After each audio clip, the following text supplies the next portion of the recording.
Good morning all and welcome to the 14th webinar in this series. My name is Richard Charnock from the REC. Unfortunately, or fortunately for you, my video is not working this morning, so I am going to have to be voice only. Our speakers, however, their videos are working this morning, so hopefully there'll be no further technology issues. Over the past 13 weeks, our webinars have focused on the practical steps businesses needed to take to adjust the way you and your people work and how to prepare for the future.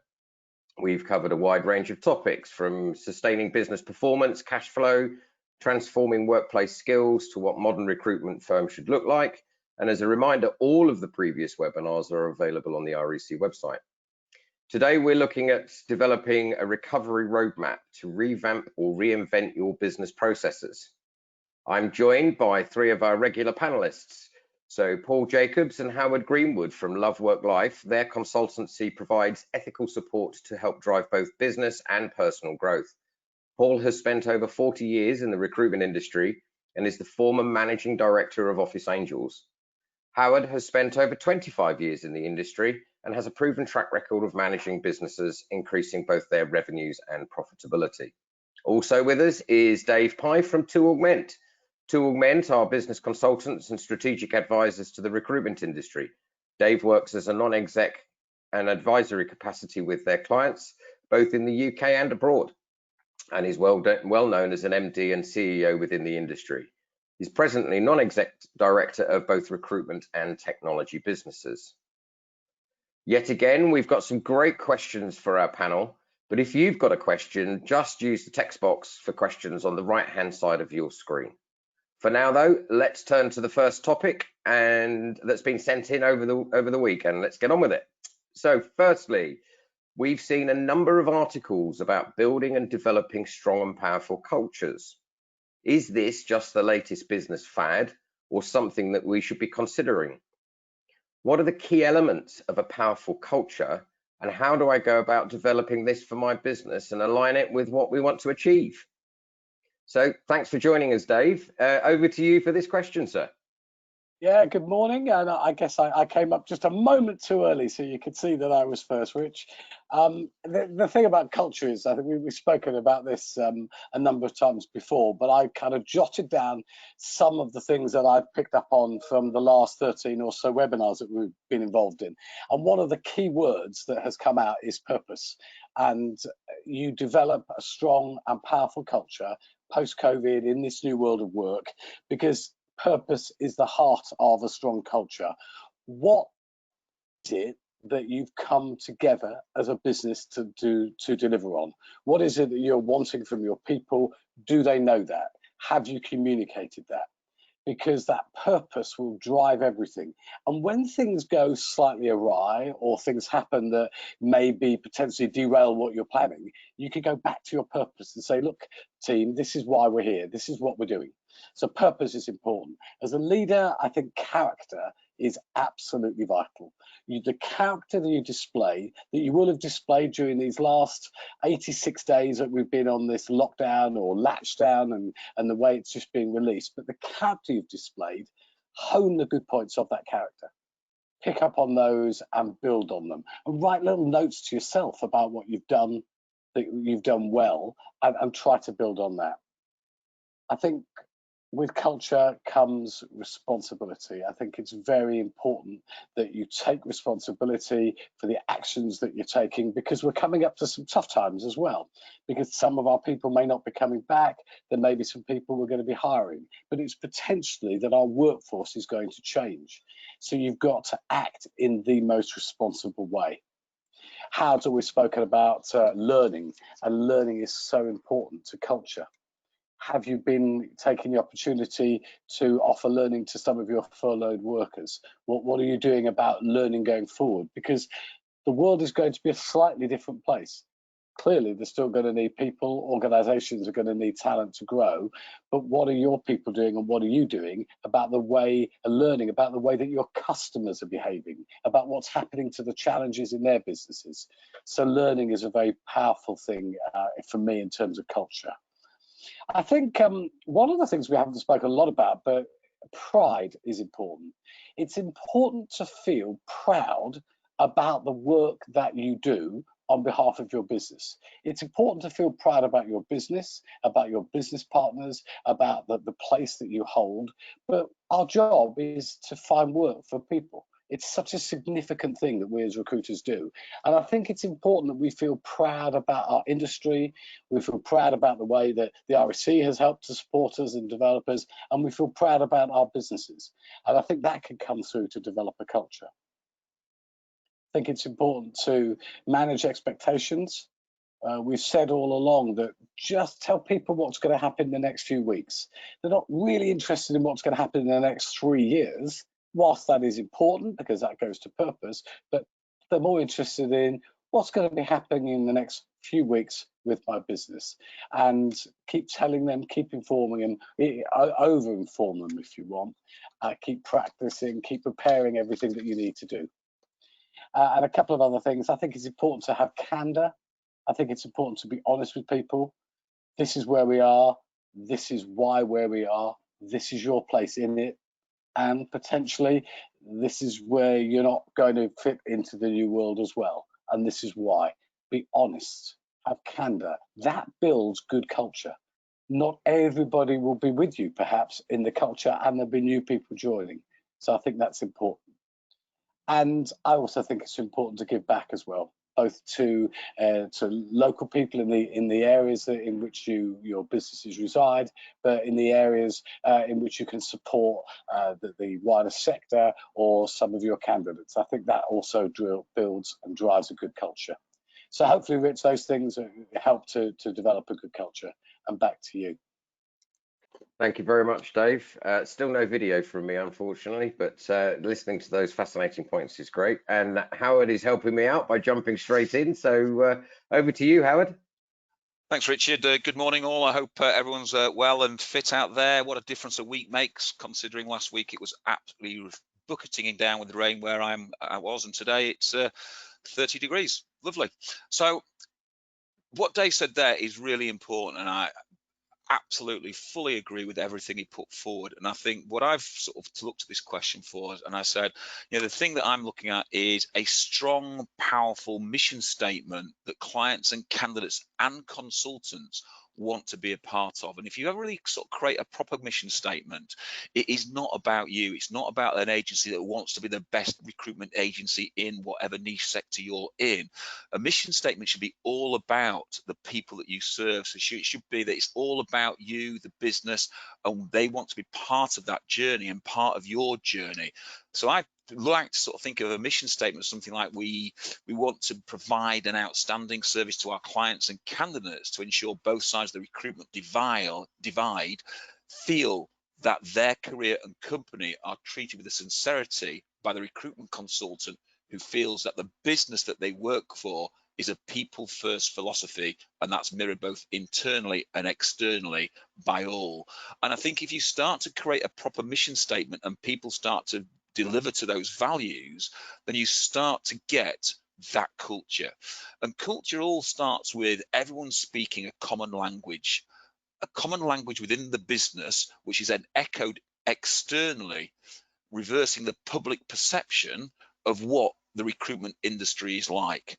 So if we treat our partners and we treat people within the business with respect, and we treat people outside with respect, and we have a mission statement that we feel that we're going to add value, then we start to book the trend of what people actually think of recruitment agencies. And I think when we start to book the trend, we've got to look at what we put out to people. If you put out on your website that you are ethical, value, etc., but your business doesn't really sort of mirror that, then you've got to understand how the public then perceives your business. So I think it's important that the language that we use is really key to actually driving culture and making sure culture is the main part of the business. As Dave said, leaders need to lead by example. It needs to be a people first type organization. And I've talked a lot about the 3 C's: consultant, client, and candidate. If you look after your people, and they are all your people, then they will start to look after you as a business owner. So the main people that you need to look after and be courageous with are your people. So that means communication needs to be high. You need to be able to do everything that they can do and never ask them to do something that you wouldn't do. So you need to be seen out as a leader, to be out in front, leading the charge as we start to turn the corner and go back into the new norm. And I think everyone who works for the agency and works for your business needs to be what I'm sort of classing as a cultural ambassador. If you work for the company and in general it has an awesome culture, then what that does, it creates a culture around those people. However, if you've got a number of dinosaurs in your business, then all of a sudden they start to chip away at that culture, and that culture then starts to deteriorate. And I've worked with lots and lots of, or I've worked in one agency that had an absolute brilliant culture, but had one or two dinosaurs within that business. And you could see the offices where those dinosaurs were working, who were anti the culture and didn't want to get involved in the culture, and how they chipped away at the culture. And it was interesting, once those people had been removed from the business, how different the culture was and how things change within that culture. So you've got to start to think that you may have a big billers, you may have people in your business that are called cultural crushers. If they're crushing your culture, then really you've got to start to think about, do they belong in your business or not? Can you change that? So strong culture should be deeply embedded in every part of the business. It's some, you know, if someone spends 24 hours inside your business, would they be able to see the culture of your business? Would they be able to see people living and breathing the culture of your business? Because it's the culture that creates the rhythm of the business, and it's the rhythm and the core values of the business that drive the understanding of value that you give to your customers, your clients, and your candidates. So love the work you do, take pride in it, as Dave said, in the company and what it's delivered. So is it a new fad? No, it's not. Is it something that's going to stay? Absolutely.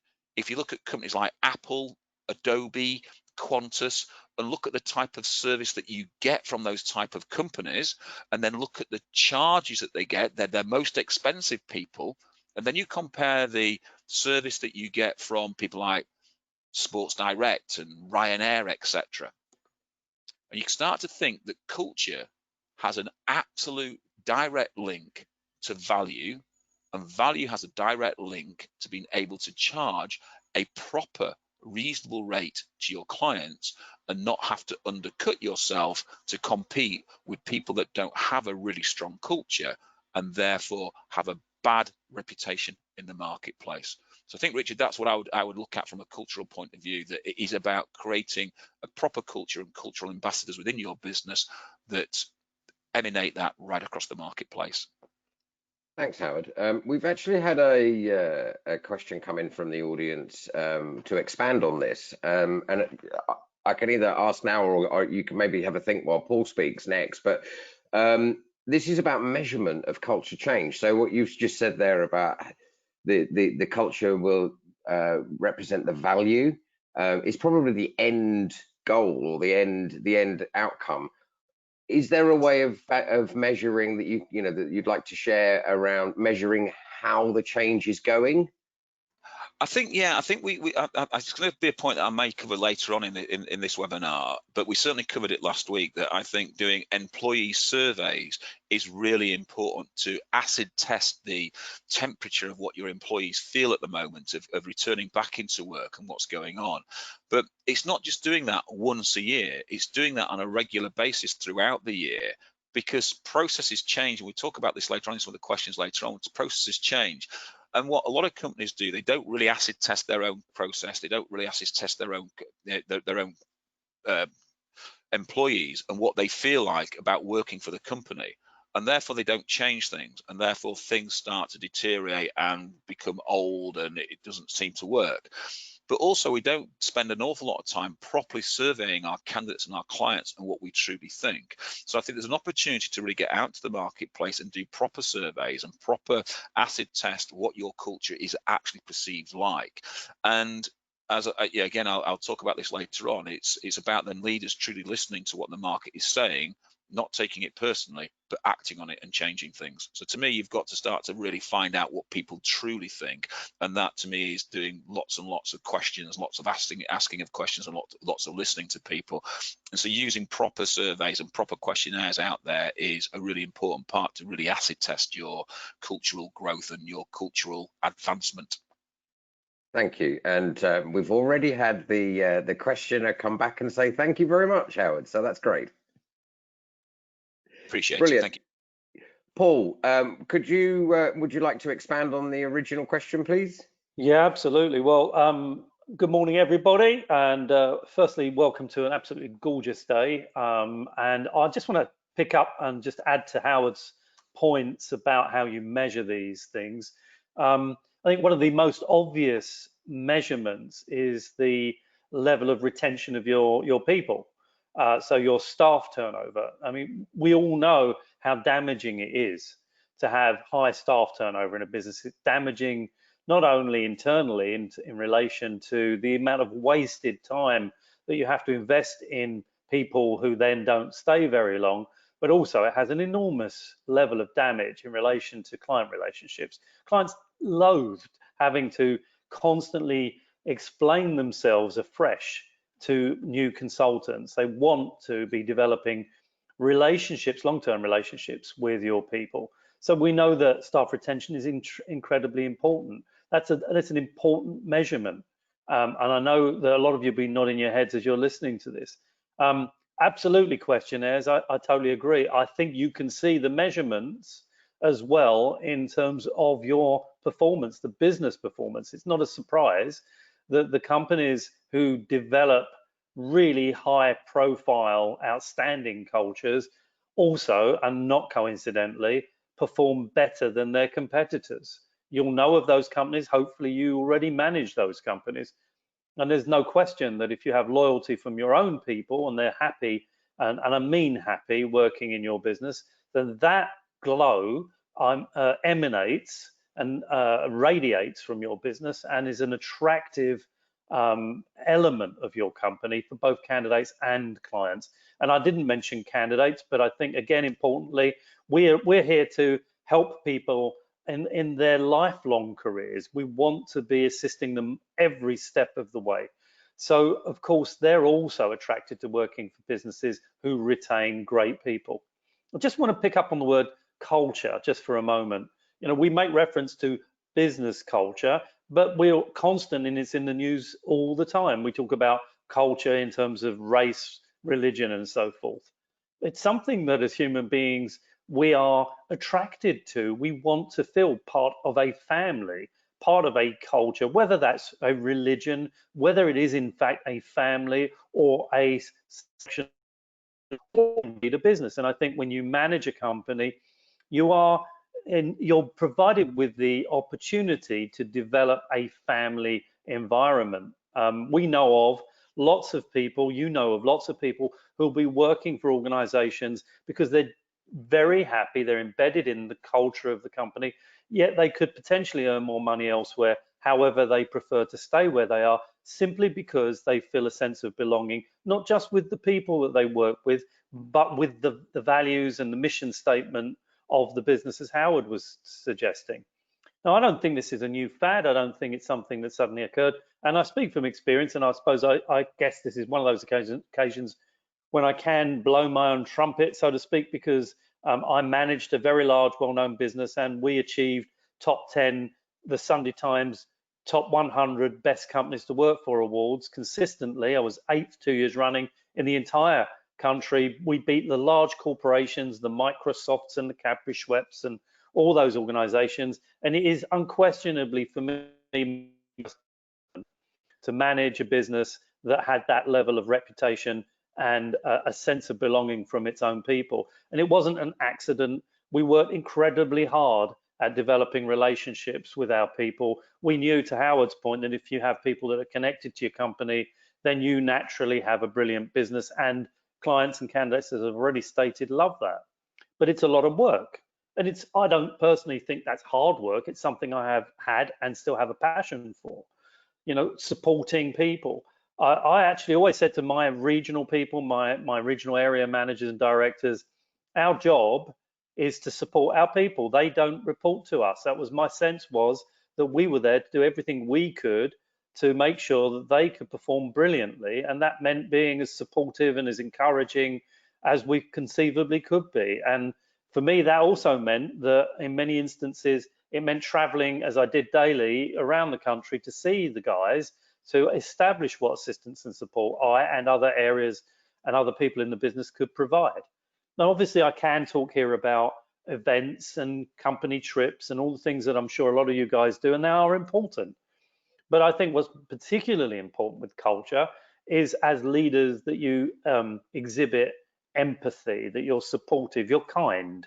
That doesn't mean you are less than demanding in terms of what you expect from people in relation, in our industry, to targets and figures and so forth, but you are kind and supportive. Nearly, I'm sure every one of us has grown up through the industry. We've done the jobs of the people that work for us in many instances. We understand the pressures and the stresses that they go through.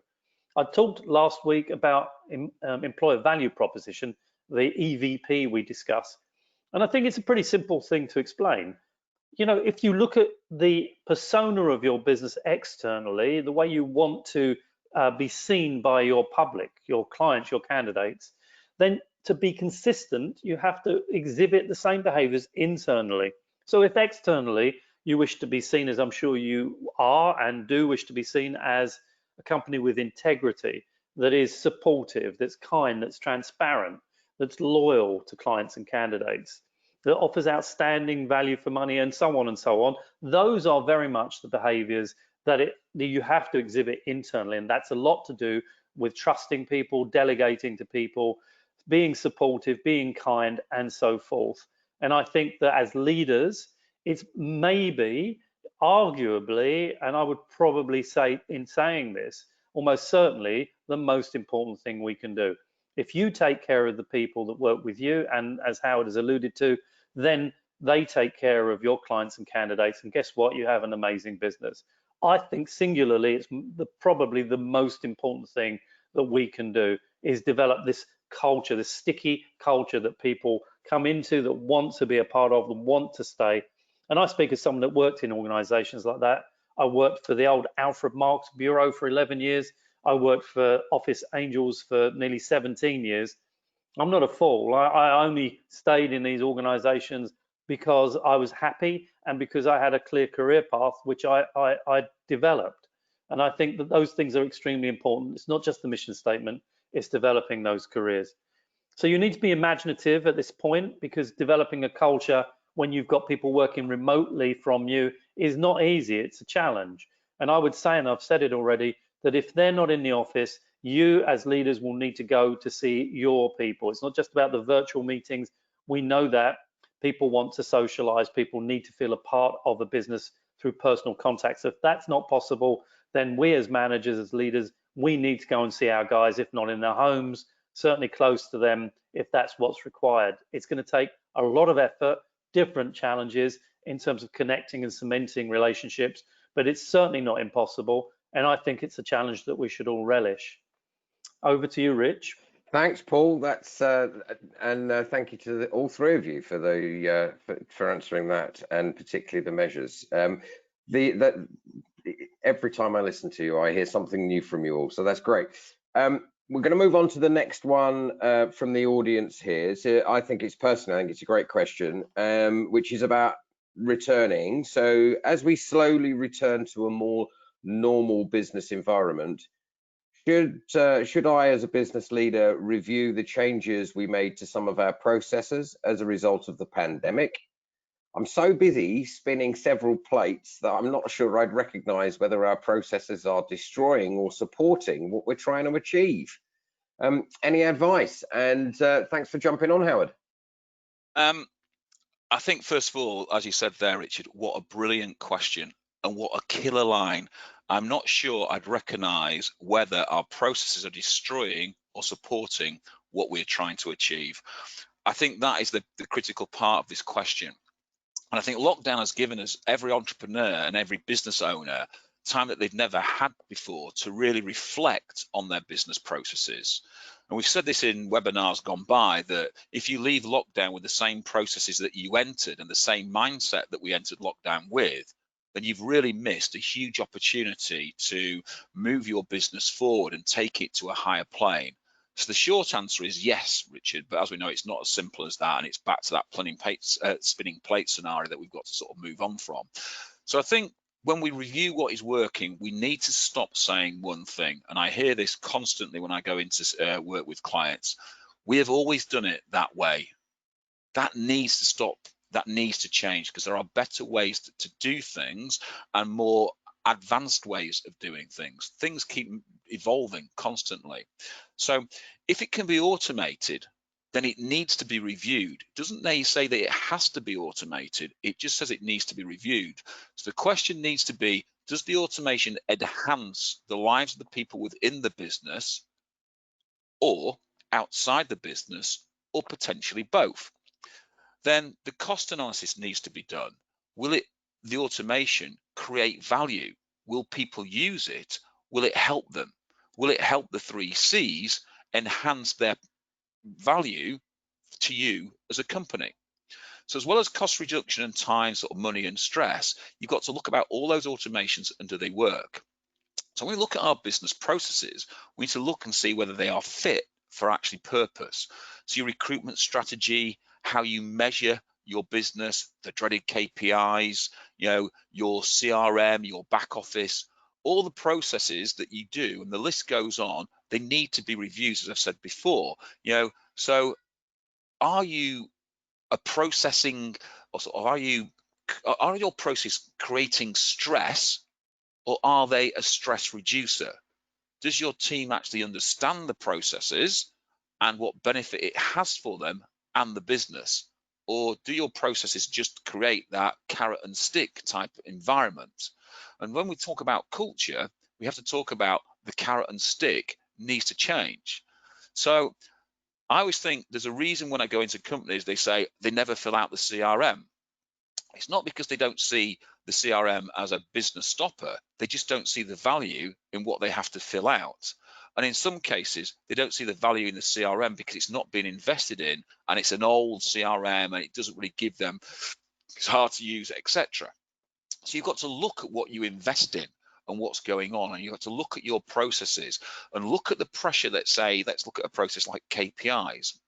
Look at the pressure that KPIs create. So we need to measure our targets, absolutely, but do the KPIs reflect the culture of the business, and are they genuinely achievable? Do our KPIs make people inspired to perform, or do they simply cheat that number to hit the KPI?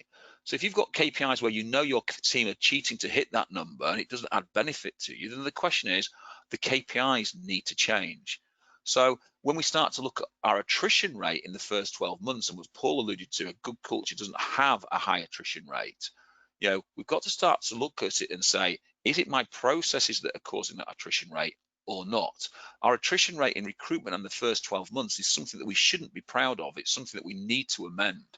And as Dave said in the first question, training, coaching, mentoring at all levels need to be a key process. So Amazon have reported that the sales of leadership books have gone through the roof. So business leaders, are they reading them, or are people reading them? Are they applying what they've learned?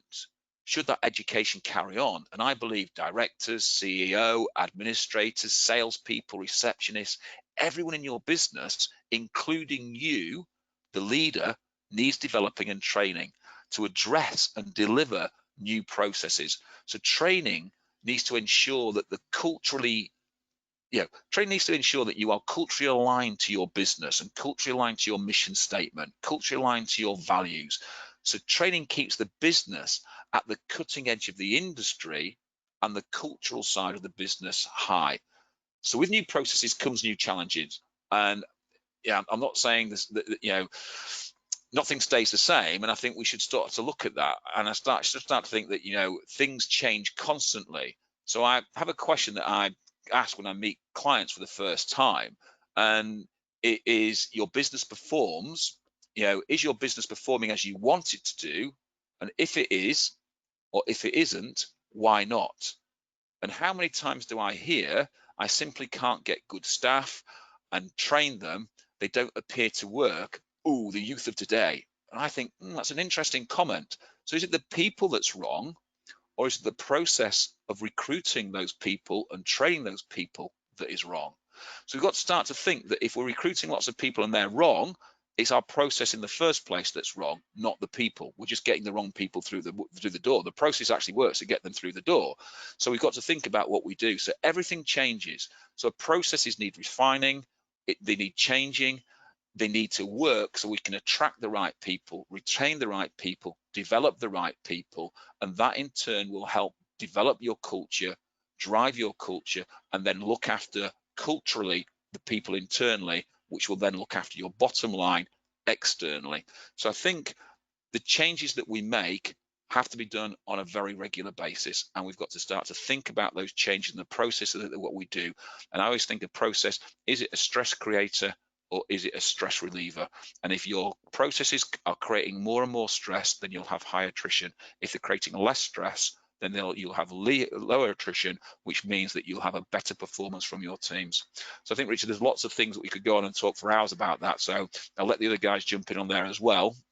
But I do think we have to change our processes constantly and review them constantly. Thanks, Howard. And I know there's a lot to say on that. So maybe we're going to turn to Paul now, but after Paul and David, we're going to go to our first poll question. So maybe if there's anything you wish to cover that we haven't done, I'll turn to you all while the poll question is on, and you can add anything you wish. So Paul, thank you, sir. Over to you. Okay, look, I think Howard summed it up extremely well. The question about are processes destroying or supporting what we're trying to achieve is a really brilliant question. And I think it's not just at this point when we are coming out of this extraordinary situation caused by the pandemic that we should be reviewing our processes. I think it's just an evolving, ongoing situation. I think the point that you've got to really consider is, why have you got these processes in place? Howard, I think your video's on, mate. Why have you got these processes in place? Is it benefiting the business? Does it benefit your clients and candidates?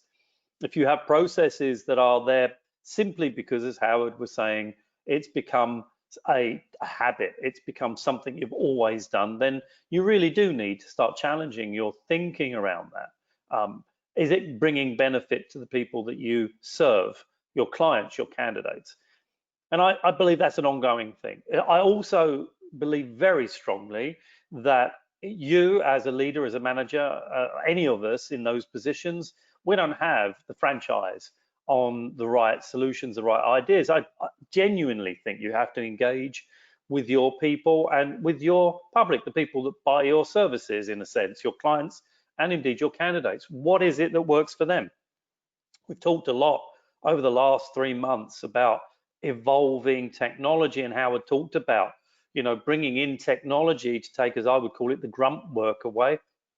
It's unquestionable now that over the next 5-10 years and beyond, we will become more and more reliant as a society, let alone as an industry, on technology. And that's great news, because it means that we can get the robots to do the things that, frankly, they can do a whole lot better than us, allowing us to use our human instincts, our emotional intelligence, to work at developing relationships, to work at building new business, at getting in front of clients and candidates, and engaging with the people that use our services.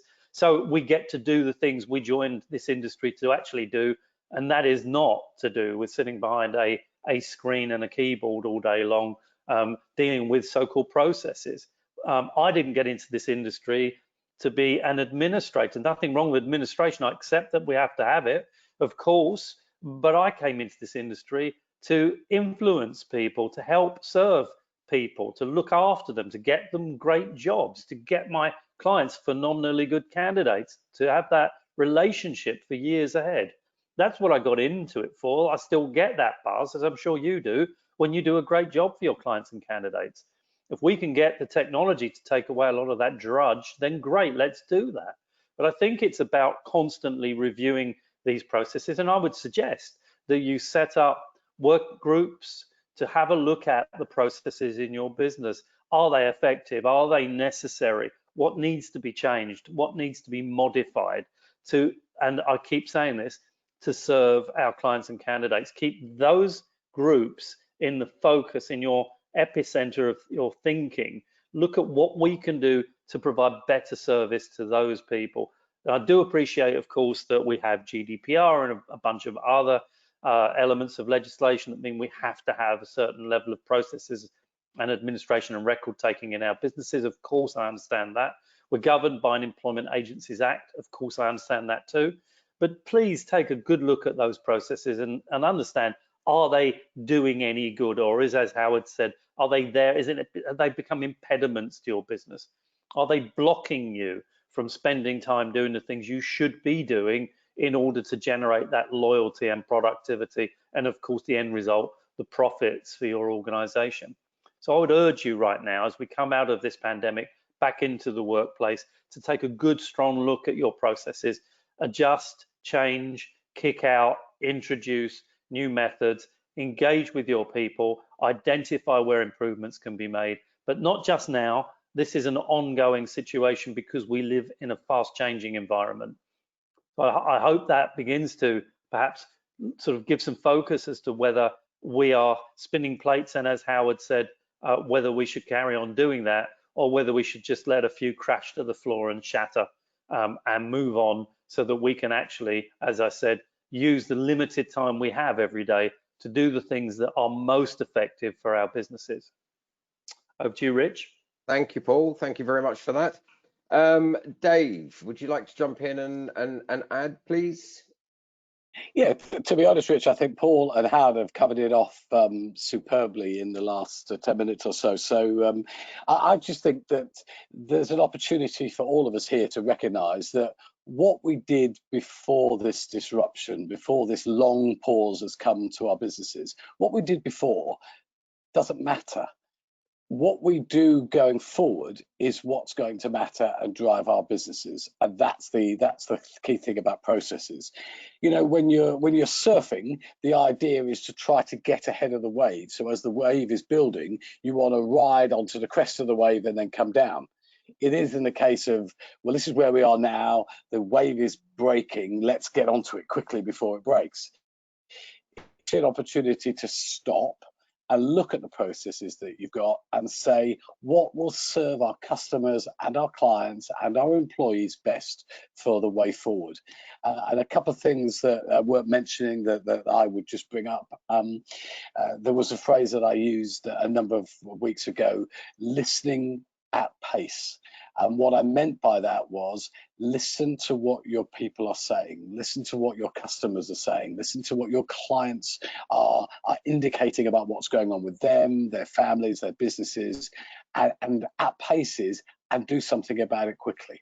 Put in the processes that will accelerate a stickiness with your clients and with your employees that will really benefit. I think that's so important because this whole disruption has sparked a layer of energy that we didn't really have before. And you may think there's a dichotomy there, because on one hand I'm saying, well, slow down, and at the next point I'm saying, well, there's an energy. Well, it's that slow down to speed up bit of slow down, take a look at where you are, where is the wave, I want to get on at the beginning of the wave, I want to see it through, and I want to break and crash onto the beach with it. And that's the energy.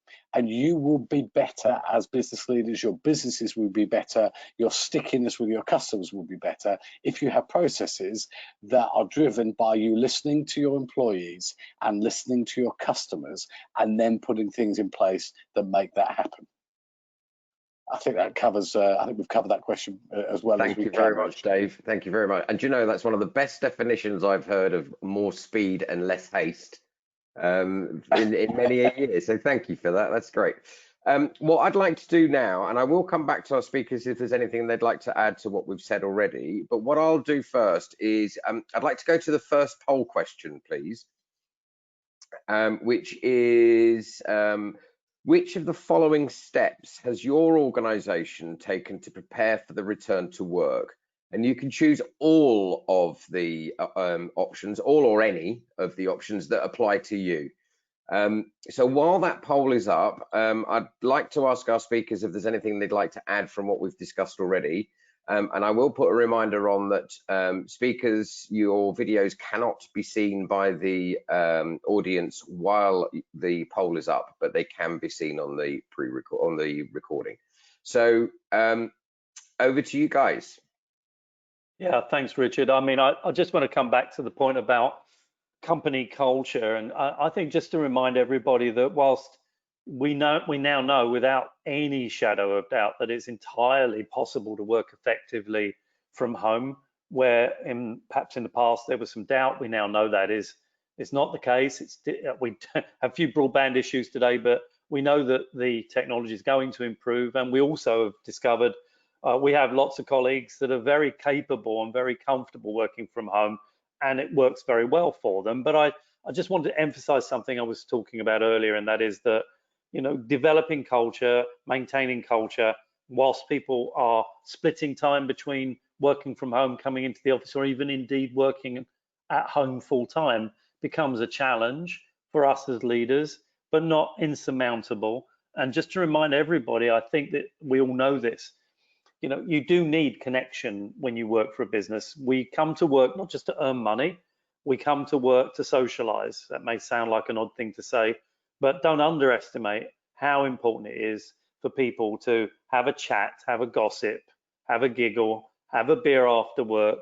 All the things that we enjoy are very important, and if people are away from the office, then your job is to ensure they don't feel dislocated and isolated from the company. And if that means that you have to go, as I said earlier, and see them, or several of your colleagues move somewhere else around the country to have meetings so that you can get together, then do that. Because this cultural shift is from working full-time at work in an office to split time between home and office is something that we're going to have to adjust to. And as leaders, something that we need to be mindful of as we continue to focus on culture. Over to you, Rich. Thanks, Paul. Actually, what I think I'll do is, rather than leaving it open for now, we'll come to everybody at the end when we have the last poll question, because we've probably reached far enough into the audience to close that poll, please. And we'll share those results with you. So what you can see there is it's encouraging. When we look at the last point, which is the number of redundancies where people have sought advice, or not the number of redundancies, but the number of listeners that have sought advice for redundancies is quite low, which is suggesting there is potentially fewer redundancies than we anticipated. However, this is a poll data, not a piece of research, so that's an interesting piece. But also, a lot of people are preparing already now, preparing for the health and safety risks, looking at getting a plan together for going back, talking to their staff about the feelings, and over half have upgraded or invested in technology. So fantastic in feedback there. Thank you. We will cover some of those things in the ongoing questions thereafter. So if we can close that now, please, and go back to our main screen. Thank you. What I would like to turn to now is we've got a question here which is about the remote working and going to retain remote working because it's been embraced, and when everybody's back to normal, whatever that normal is, and it fits the culture we want. But this question, the person that sent this in is not sure about the processes for managing some HR issues remotely. We've had a second question come in while we've been on air as well, which relates to this. So the original one was talking about the practicalities of handling some of the HR issues like onboarding, inductions, training, and performance reviews. But we've also had a supplementary question come in, which is specifically around redundancies. And the processes for that, but also about how to maintain morale for the people that will be left behind. So I think if I turn to Paul first and ask, what have you been advising your clients, Paul? I think this is a brilliant question, and I think it's very timely. I'm sure the other two guys will echo this. I've had quite a number of different conversations around the practicalities of handling onboarding and inductions and training and so forth, performance reviews, remotely. How do you do that? And having spent so much time already discussing cultural needs, this fits into it. I think you've got to be very careful here because, to my mind anyway, I think a lot of these issues are very sensitive. Things like disciplinaries, and you've mentioned redundancies, Richard. I think to do that remotely, if you are going through redundancies or you enter a performance review that requires a level of disciplinaries, or indeed, let's take the positive side, people that are coming back to your business or people that are performing extremely well, to do that remotely via Zoom or via another platform, for me, it just feels a very impersonal thing to do. So how do you overcome that? Well, it strikes me as the Mohammedan mountain situation. If your people can't come to see you for a variety of reasons, then you go to see them. If we are intent on developing that open, supportive, kind culture, then I think using these sort of platforms for everyday use, for introducing candidates and clients to candidates and having meetings is fine. It's great. It works brilliantly. But when it comes to personal conversations, I just don't think this works. Not for me anyway. It just seems to feel uncomfortable. I would hate to have a conversation with a member of staff, a colleague, over something very sensitive, or even from an HR legislative perspective that was conducted via this method. That just seems to me bordering on pretty cold, even bordering on cruel. And we've read about stories in the past, without naming names, of companies that have laid staff off via text, for goodness sakes. And of course, that makes national news. So think very hard about how you're going to approach these issues, because they will, the manner in which you manage them will reflect upon your culture, and indeed will impact people that are working for you, are not necessarily the people who are impacted by redundancies. The way you treat people as you exit them, if that's the route you are going to go, should be in the same way in terms of the way you empathize and the way you're tactile with people in regard to when you brought them in. In other words, you should be consistent in your behavior. I actually think as well that things like onboarding, so bringing people into your company, induction training and so forth, it can be split both by this form of methodology and indeed face-to-face. And I think you can also engage other people in your company to help you. So a buddy system, a mentoring system. As a busy leader, as a busy manager, you may not have the time to be training people consistently throughout every day. You can delegate that, if possible, to other people in your organization and provide mentors or buddies to those people. And speaking as a person that spent a lot of his years training and coaching, one thing I can convey to you is this: if you try to give a new member of staff a massive download of information, i.e. you put together a 2-3 day full-on onboarding program, I guarantee you inside 6 to 8 weeks, your new member of staff will have retained less than 10% of the information that you've imparted, no matter how well you did that. So my best advice in terms of induction and onboarding is spend an hour or so every day, segment your training into, say, a 13-week program, and coach for about an hour every day, because their level of retention, their ability to remember the things you're teaching them will be highly increased, and only coach them on things that they are then going to put into practice. There's no point in coaching somebody in week 1 on an element of their role that they're not going to perform until week 12. They will have forgotten all of it. So you need a proper induction program, perhaps more now than ever before. So one of your tasks, I suspect, is to look at how you onboard, how you induct people. And that, I think, is a very interesting and a useful project, and one I did quite recently with another client, when I got about 10 of us involved in that project, and we all wrote an element each of that onboarding induction program. And now we have a brilliant program over 13 weeks, which not only includes notes and coaching tips and techniques, but also includes video. We actually use video to give to people to use in the office, so they have consistent messages to watch. So I think this is definitely a challenge in terms of how you, from an HR perspective, manage and help your people when they're remote. But I do believe there are ways around it. And I think one last point I'd make, I think it comes down to something pretty straightforward. Ask yourself, how would you wish to be treated under similar circumstances? Because in the end, we should treat people the way we would wish to be treated ourselves. And I think if you approach these issues with that thought firmly in your mind, you'll come up with the right decisions and conclusions. Richard? Many thanks, Paul. That's great advice. Great advice. So let's turn to Dave now. Feeding in on the same question, please, Dave. Yeah, there was a brilliant documentary. I think it was Amazon did a documentary, and they followed Pep Guardiola, who, for sports fans, you will know as the manager of Manchester City. I'm not a Manchester City fan, but I am a Pep Guardiola fan. And the reason I'm a Pep Guardiola fan was it looked at why he builds such a good bond with his players. And I think as we come out of lockdown, latch down into some sort of normality, one of the key things that impressed me about what he does is he gets inside the minds of his players, he understands what makes them tick, but he spends quality time with them.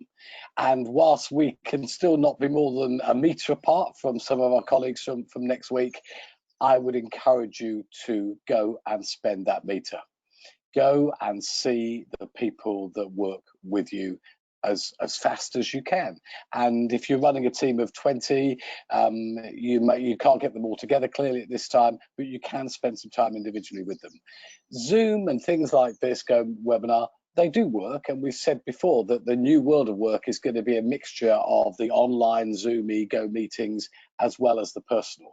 But right now, from an HR point of view, you really want to understand what's going on in the minds and the hearts of your people, and you want to show that you care about them, that you believe in them. So go and see them, go and meet them, go and have a walk in the park with them. It doesn't even have to be at the office if the office isn't yet open. Key things from an HR point of view, I think recruitment for recruiters within our industry is going to accelerate. There are going to be some very, very good people who are coming onto the market who perhaps haven't been treated as well as you may well have treated your staff, and they'll be looking to leave the companies that they're with. Go and see them. Some of your competitors will be chasing after some of these good people. Well, a good HR process for me, or good HR practice, would be go and see those people you want to recruit. Go and meet them, understand what it is, why they're looking to leave, and take them on board. From an induction and employee onboarding, I think Paul covered that superbly well, but make sure that you've got a process in place that applies to the new world of work. And it will mean putting something together where you can get to see them and your managers can get to see them. And of course, we've spoken already about training, but it is important that your people know that you have a training plan that is apposite to the world in which we live. So it will be a mixture of online training like this, or coaching from the managers. Go back to the Pep Guardiola situation. Your managers should be coaching. And there's a big difference with coaching, because you're helping advise them about where they are in their career, where they are with a candidate, where they are with a customer, and help them to understand. And that can be a 5-minute quick call. It could be a 5-minute Zoom call, or it could be an hour getting together. If you've got appraisals booked, can I encourage you to do them? If you can't physically do them face to face, which is always, as Paul says, the nicest way and the best way of doing it, try not to delay them. Try to say, look, it may not be perfect to your employees from an HR point of view. It may not be perfect that we can't do it face to face, but we're still going to do your appraisal because you're important to us, your career is important to us, we're all navigating this together, we'd like to still conduct the appraisal. I think that's quite important. And the final one from an HR point of view, of course, is disciplinary issues. In some respects, they're a little bit easier to avoid because we're not face to face, but there may be staff that you've got that just are not performing at an A grade level. And I think we said a number of weeks ago, this is a battle as we come out of COVID.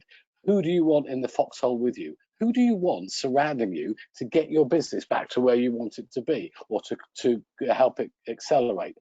And there may be employees that you've got that you think they haven't actually done very well during this period. You've given them the time, you've given them the energy, but they just don't want to be there. Well, then you need to go and talk to them. And sadly, for some, it may be the end of their road with you, and they may be released to go and find another role somewhere else. But you do need to do that face to face as best you can. Hopefully, those HR tips will help a little bit. Thanks, Dave. Thank you very much. Howard, would you like to join in and give your thoughts on this question, please? Yeah, again, as Dave and Paul said there, what a great question. And I think that there's not a lot you can really add to what they've already outlined. And I think, you know, as everyone has said, there are certain face-to-face meetings that should happen face-to-face. There's lots of things that we can do via video, and there's lots of things that we could do in writing. Some could be remote, some could be office-based, some could be classroom-based, etc. There's lots of different things. And I think I said in an earlier webinar that the Darwin's Origin of Species is the quote that she would all be thinking about. It's not the intellectual of the species that survive, it's not the strongest that survive, it's the species that survives is the one who is able to best adapt and adjust to the changing environment in which we find ourselves. So to me, communication is going to be the big key for this process. So we're back to processes basically, I think, and it's about experimenting, see what works for you and what doesn't work for you. And again, it's about asking your staff and finding out what your staff truly want and keeping asking them, because as the new norm develops, things will start to change and things will start to, you know, move forward. So we can't always go, we've always done it that way. So I think one of the things that we need to think about for all these processes that we're putting into place, whether it's a HR process, a disciplinary process, a review process, is don't be afraid to use old school methodology, but with new school thinking. So if you looked at SWOT analysis, looking at strengths, weaknesses, opportunity, and threats, let's not get stuck in the days gone by where if it's not broken, fix it. We need to think about what can we do to improve it. So if you think every year, motor industry brings out new cars. Every 2 years or so, a new iPhone appears. Every year, TVs get better.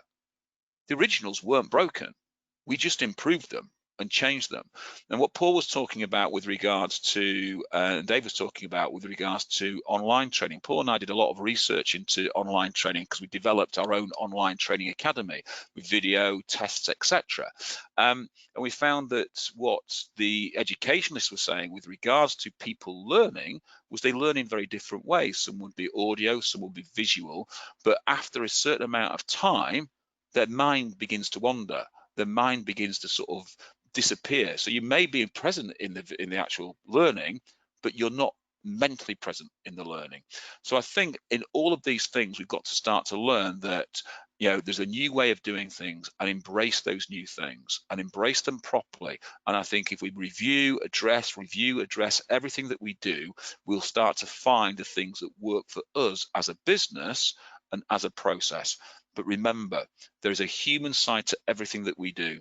So if it's a disciplinary, I would be doing it face to face. If it's training, I'd be doing some training face to face, some training remotely, some training via video. Look at what we can blend and mix together to get the best out of our team that is in line with the culture that we're trying to promote. And that's what I'd say, Dave. Richard, sorry. Thanks, Howard, and thank you all our speakers. Just wanted to mention at this time, because you've all mentioned training. So we at the REC anticipate that the first to come back will be temporary recruitment rather than the permanent recruitment. So for all REC professionals, so that's the individual membership, the REC professional membership that are listening in, we are providing a first come first served free training course on the essential skills for temporary recruiters. So if you all you need to do is go online and book it, or contact your account manager. If you have any difficulties for being a listener on here, then contact myself. On the outsourcing as well of your staff, if you are having to make people redundant and they too are rec professionals, then please contact us, because we may have a place that we can give them free of charge if they're suitable and you deem them suitable to maybe start up in another sector or not in competition with yourselves, of course, but maybe start up a course, and we may be able to do that for them free of charge as well. So please do contact us if either of those things are of interest. That said, I'd like us to move on to the next one. Now, this question is about the processes that one would need to put into place for office and home working environments to make sure that they're safe. Now, I think we can move quickly through this. I will still ask the question, but I think we move quickly through this because many of our listeners have already indicated that they have put plans in process in that poll question. But yes, turning to Dave first, please. Yeah, thanks, Rich. I think this answer is probably a little bit of a checklist for those that haven't put processes in place. And I just jotted down the things that I've said that I think are important. Ensuring that the business has hygiene and engineering controls in place. And by that, obviously the hand sanitizers, the things that you see in the shops. If you imagine your office or your business as a shop, then they're the sort of things you want to see. At the moment, we don't need to have temperature checks and things like that, but you may want to keep checking with your employees how they are, how they're feeling, what's going on there. Discuss with them visitor control measurements and management. So when visitors unexpectedly, for example, candidates, when they come to your office, what is it that they are going to expect to see? This is a new world for us all, and it's all a little bit bizarre. I walked into WH Smith the other day and was handed a hand sanitizer by a man in gloves, and I had to use it, but that was fine. It wasn't an issue. But often the first person that someone sees represents your brand. It could be the receptionist saying hello, a nice smile, but it could be that in the office that they see, it's going to be a security guard giving them a hand sanitizer. And you may think, well, that doesn't sound that important, but actually they're representing your brand. So do they do it well? Have a conversation with them, make sure they're smiling. People are going to feel a little bit uneasy.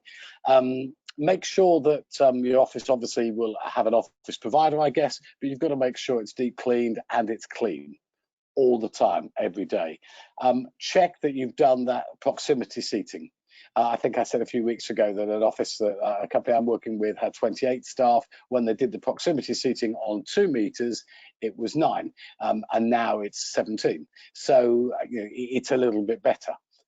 But we're not anticipating having all 17 people back in the office yet. We're still allowing them to work from home.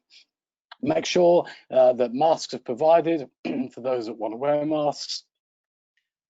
And sorry, I'm just losing my voice. And ensure that the common areas are clean.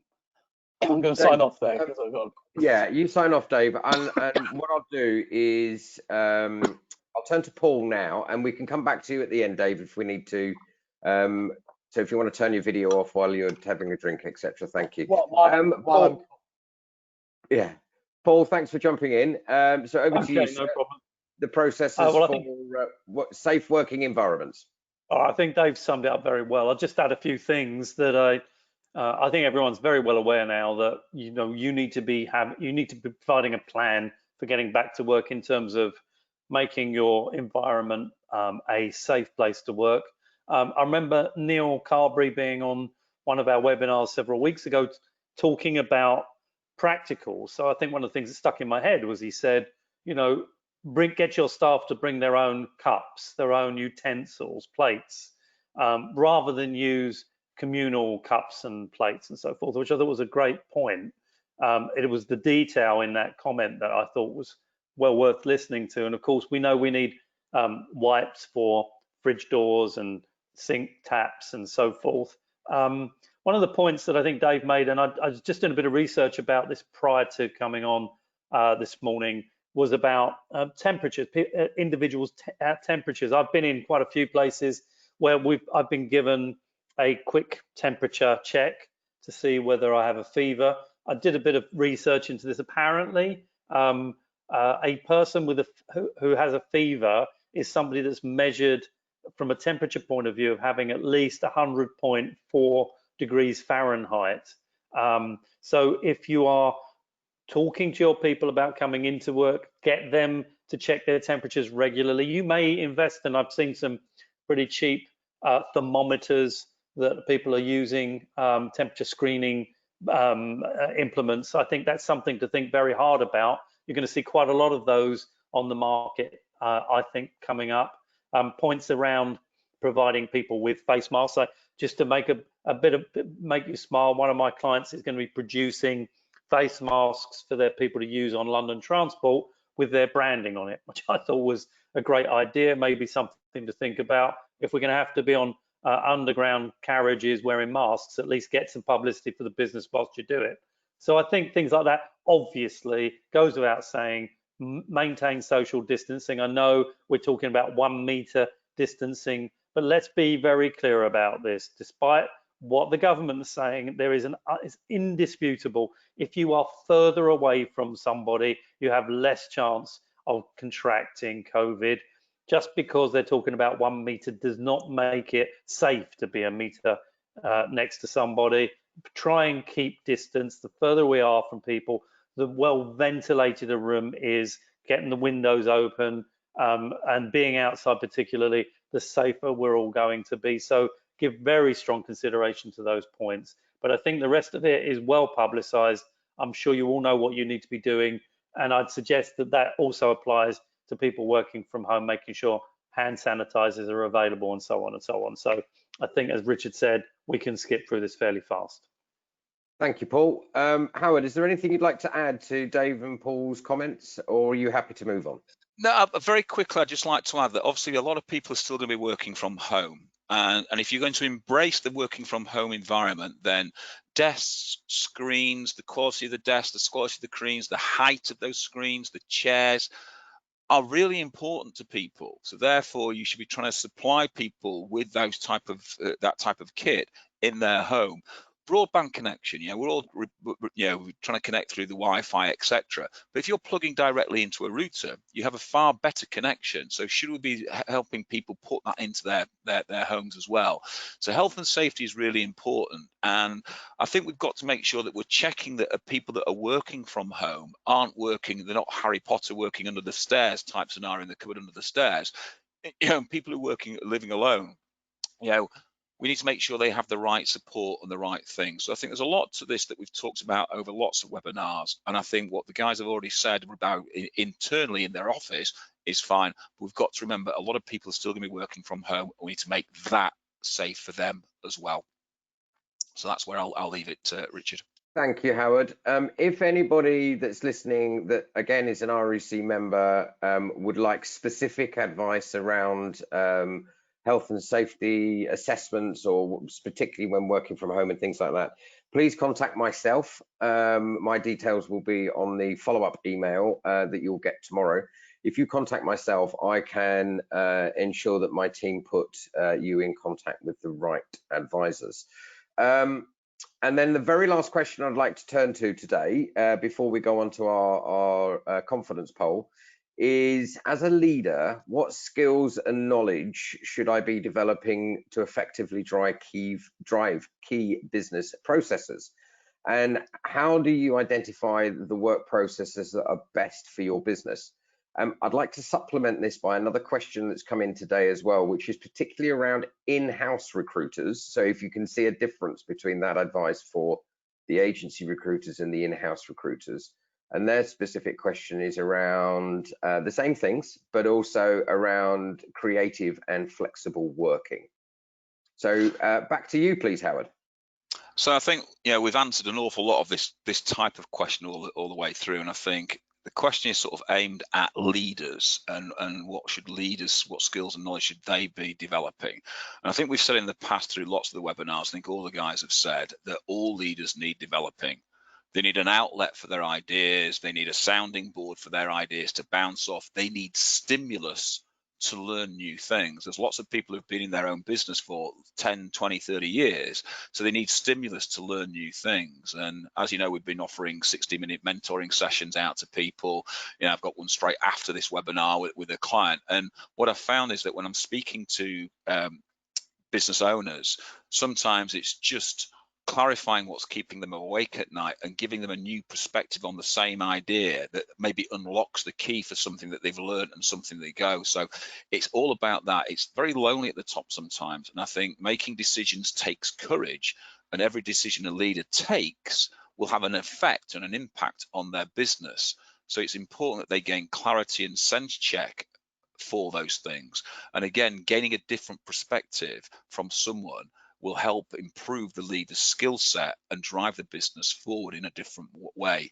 So simply saying everything should be developed is really churlish, I think. But we need to say that some webinars now we said that no one is no man should be an island, no person should be an island, and all leaders should have a process in place where they review the business process and acid test what the business truly thinks and feels about their processes.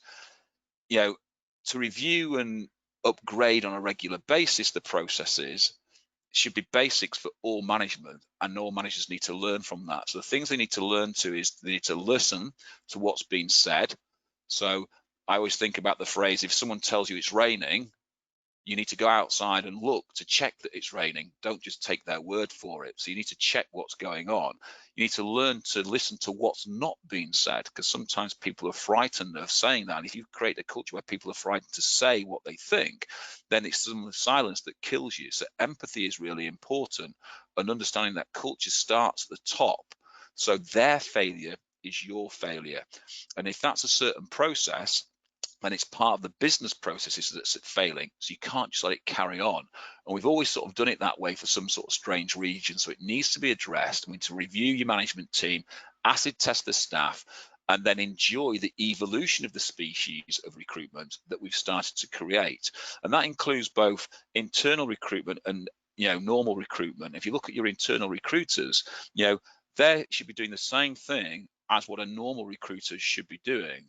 They should be using their client, that is their end client, and then they should be going out into a marketplace and create a marketplace for their end client. So they should be doing almost exactly the same things as a recruitment agency should do to drive and generate talent for their business and create a view of their business. Because remember, recruitment agencies and in-house agencies, probably 99% of the time, are the first point of contact that any candidate will have with that person, but talking about their client.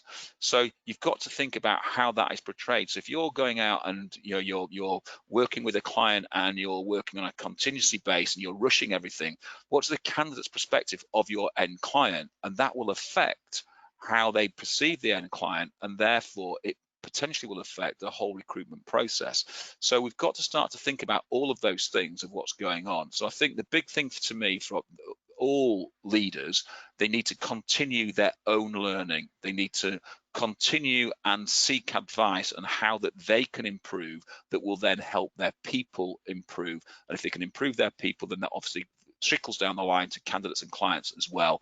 So to me, learning to listen and reacting on that and finding out what's working, what's not working is important.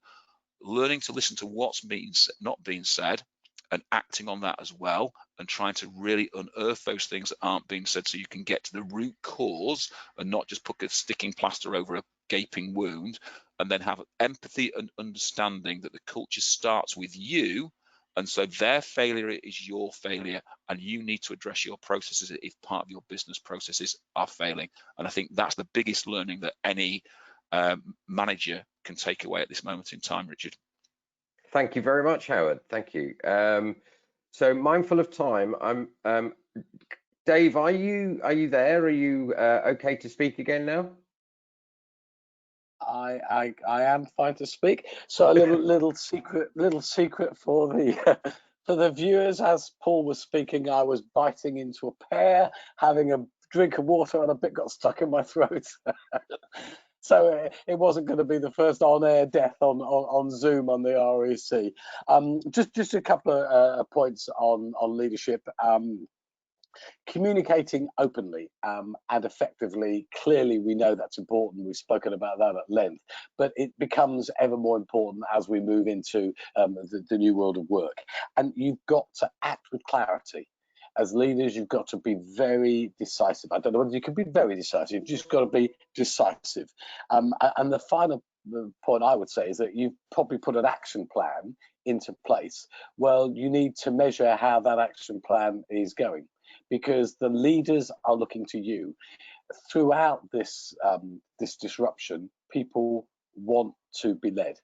They want to know what you want them to do and how you want to do it. So with that measurement plan that you've got in place, or that action plan, make sure it's measured, make sure you're acting with clarity, and make sure you're acting decisively. I'm just conscious of time, so hopefully that helps. No, that's great. Thanks, Dave. What I'm going to do is, and I'm going to ask for the next poll to come up, please. So this is our confidence poll. And if you can complete that, and while you do that, I'll go back to Paul and ask Paul to feed in on anything that on that last question, and then obviously anything that anybody would like to add from the speakers that we've heard so far. So over to you, Paul. Thanks, Rich. Look, I think, as you've said, we're unfortunately running out of time. I think that this question is in itself something that we could spend an entire webinar discussing, just this one question. So I think it's a brilliant question. As a leader, what skills and knowledge should I be developing to effectively drive key processes, etc.? And perhaps that's something we should do. I've spent a lot of time over the last 13, 14 weeks talking about leadership skills, and as the guys have just been talking, showing decisive leadership and direction to people, especially during this very uncertain time. And I think that one of the things I would say, and I'm not going to talk for very long on this point, as I say, we're running out of time, is invest in yourself. Who is teaching you? Who are you learning from? There's an interesting point in the question, which is, as a leader, what skills and knowledge should I be developing? The thing is, you don't know what you don't know. If you've not been there before, how would you know what areas you should be developing? That applies to all of us. You need to be connecting with people that can show you how to move forward, how to grow, how to develop. Yes, it's a great idea to buy books and read about brilliant leaders. We all do that for sure. You also need to be talking to somebody you truly trust that can help you, who has more experience, more knowledge than you have. And that is not a sign of weakness. That is a sign of strength. My best advice is to any leader, invest in yourself. It's so important. And at that note, I'm going to leave it, Rich, because I think there's a ton of stuff I could talk about, but we don't have the time, unfortunately, this week. Thank you very much, Paul. Thank you very much. If we can close the poll, please. And I can't believe after 14 weeks, our speakers are saying that they've run out of time with so much to say. Now, this is fascinating. I'm not going to dwell on it, but we will share it with you with the follow-up webinar, a follow-up email. The fact that none of you that are listening today that have voted are confident that the economy will bounce back quickly.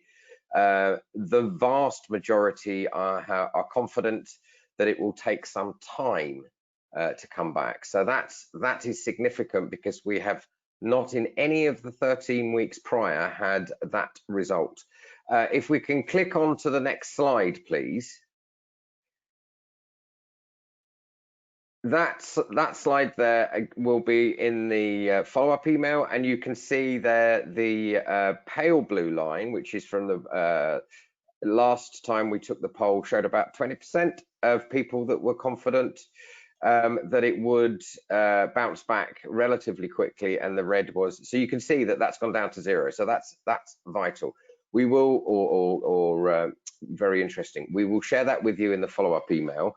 And all that is left now is for me to thank everybody, particularly our speakers. Again, you will get the email with the webinar recording and a summary note of our key takeaways as soon as we can, but no later than close of play tomorrow. And we will be back on air again next Thursday, same time, same place. Hopefully my video will be working, and I will ensure that we will not run out of time. So keep firing your questions in, and don't forget to contact us if you want any further things that you want from us, and we will take it from there. So many thanks all, and goodbye.